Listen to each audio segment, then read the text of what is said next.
Praise the lord. అసలు అధికారులు చేసిన తప్పేంటి? ఎందుకు అపొస్తలుడైన పేతురుని చంపారు?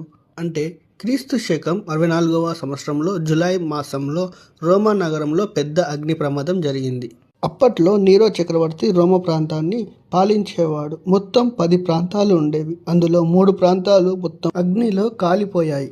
6 రోజుల పాటు మంటలు ఆగకుండా చెలరేగాయి. నీరో చక్రవర్తి ఈ ప్రమాదానికి కారణమని అక్కడున్న ప్రజలు అంటున్నారు. వారికి భయపడి నీరో చక్రవర్తి తన మీదున్న తప్పును తొలగించడానికి వాళ్ళు నమ్మిన దేవతకు బలి ఇవ్వాలని అనుకున్నాడు.